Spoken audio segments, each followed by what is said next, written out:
नमस्कार, मैं हूं वैशाली। आप देख रहे हैं the Bharat times news channel. आइए रुक करते हैं आज की बड़ी खबर पर। उत्तर प्रदेश में बसने जा रहा है नया स्मार्ट शहर। हाथरस के 358 गांवों में होगा विकास और परंपरागत उद्योगों को मिलेगा नया बाजार।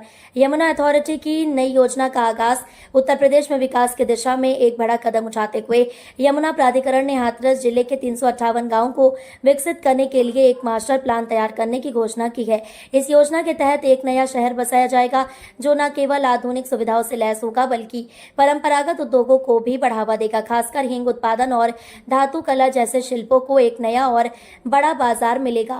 परंपरागत कारीगरी को मिलेगा बढ़ावा। इस मास्टर प्लान की सबसे खास बात यह है कि इसमें पारंपरिक हस्तशिल्प और कृषि आधारित उद्योगों को विशेष प्राथमिकता दी जाएगी। हाथरस की धातु कला और आसपास के क्षेत्रों की हींग उत्पादन तकनीक को सरकार एक पहचान दिलाने की कोशिश कर रही है। इन परंपरागत क्षेत्रों को अब तक सीमित बाजार मिल पाता था, लेकिन इस योजना के तहत उन्हें राष्ट्रीय और अंतर्राष्ट्रीय स्तर पर प्रस्तुत करने का प्रयास किया जाएगा। आवासीय और औद्योगिक सेक्टर का विकास। इस योजना के अंतर्गत हाथरस के गांव में आवासीय और औद्योगिक क्षेत्रों को वैज्ञानिक और सुनियोजित ढंग से विकसित किया जाएगा, जहां एक और लोगों को रहने के लिए बेहद बुनियादी सुविधाओं से युक्त कॉलोनियां मिलेंगी। वहीं दूसरी ओर उद्योगों के लिए जमीन और इंफ्रास्ट्रक्चर भी तैयार किया जाएगा,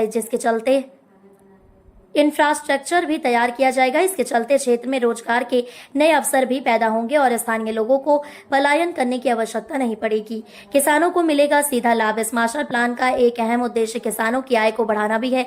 स्थानीय किसान जो अब तक अपने उत्पादों को मंडियों में बेचने के लिए संघर्ष करते थे, उन्हें अब अपने ही जिले में प्रोसेसिंग यूनिट्स और मार्केटिंग हब्स के माध्यम से सीधा बाजार मिलेगा। इससे उन्हें अपने उत्पाद की बेहतर कीमत मिलेगी और बिचौलियों की भूमिका कम होगी। बुनियादी सुविधाओं का होगा विस्तार। इस योजना में सिर्फ उद्योगों और आवासीय क्षेत्रों का ही विकास नहीं होगा बल्कि सड़कें, जल आपूर्ति, सीवरेज, बिजली, स्वास्थ्य सेवाएं और स्कूल जैसे बुनियादी ढांचे पर भी जोर दिया जाएगा। इसके लिए यमुना प्राधिकरण व्यापक स्तर पर सरकारी और निजी भागीदारी के तहत निवेश आकर्षित करने का प्रयास करेगा। स्थानीय युवाओं को मिलेगा रोजगार। इस योजना के माध्यम से क्षेत्र में जो औद्योगिक गतिविधियां शुरू होंगी उनका सीधा लाभ युवाओं को मिलेगा। स्थानीय स्तर पर स्किल डेवलपमेंट सेंटर्स खोले जाएंगे जो युवाओं को हुनरमंद बनाएंगे ताकि वे उस क्षेत्र में रोजगार पा सकें।